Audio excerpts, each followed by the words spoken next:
Now we're going to talk about bronchitis and other pulmonary disorders.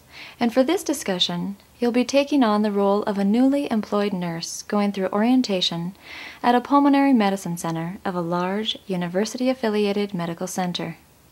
This is a multidisciplinary center for clients who have pulmonary problems. Using the theater of imagination in your mind, envision our facility with inpatient units, a pulmonary function lab, and of course, extensive pulmonary rehabilitation facilities. We've got lots of clients to evaluate and discuss, so let's cover some basics first.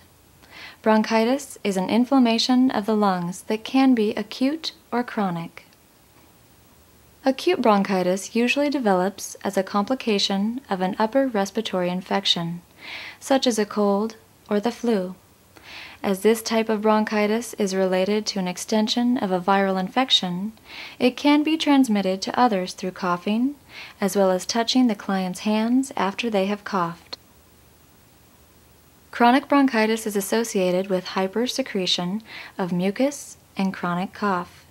It persists for 3 months a year or longer for at least 2 successive years. Environmental factors can increase the risk of acquiring bronchitis. These include smoking, exposure to secondhand smoke, air pollution, and occupational exposure to dust and chemicals.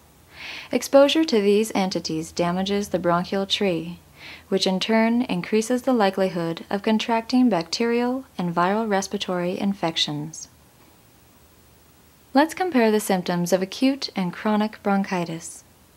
With acute bronchitis, there are fever, chills, chest pain, malaise, persistent non-productive cough that might progress to productive, back and muscle aches and pain, abnormal breath sounds characterized by diffuse crackles, rhonchi, and wheezing. With chronic bronchitis, there is perioral cyanosis, dyspnea, breathlessness, peripheral edema, persistent productive cough, especially during cold weather, use of accessory muscles for breathing, abnormal breath sounds, including diffuse crackles, rhonchi, and wheezing. Diagnosing acute bronchitis is fairly straightforward and is based on client history. The physical exam may reveal elevations in the temperature, pulse, and respiratory rate. A chest X-ray will differentiate acute bronchitis from pneumonia. The diagnosis of chronic bronchitis is more comprehensive. The healthcare provider must determine the extent of the disease and how much it interferes with the client's life. Diagnosis begins with a comprehensive history and physical. Pulmonary function studies are conducted to identify alterations in expiratory airflow. Spirometry measurements are done before and after bronchodilator administration to evaluate the medication's effectiveness. Cardiac involvement is evaluated with an ECG and an exercise stress test. Let's compare the treatment of acute and chronic bronchitis.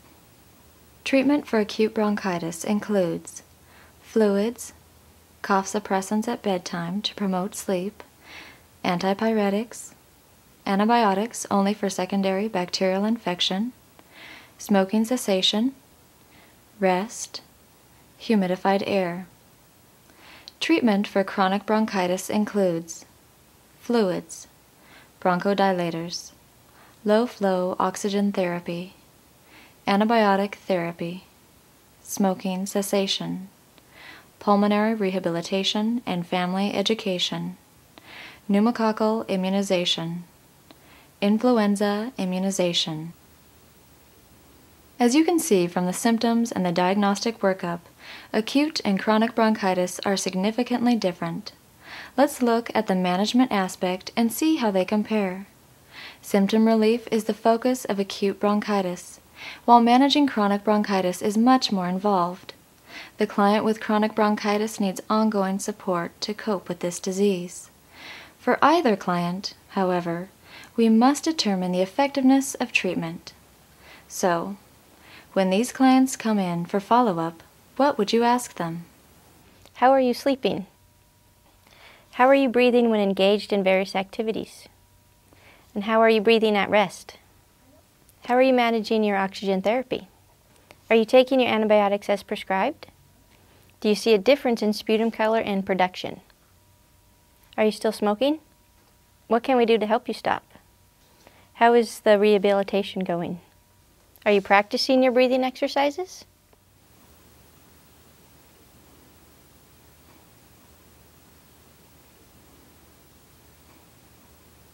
Now let's take a look at GB. She was discharged from the hospital with community-acquired lobar pneumonia, or CAP. Do you remember the difference between community-acquired pneumonia and hospital-acquired pneumonia, or HAP? That's right. Community-acquired pneumonia has its onset while the client is still out in the community, or within the first 48 hours of hospitalization, whereas hospital-acquired pneumonia appears after the first 48 hours of hospitalization.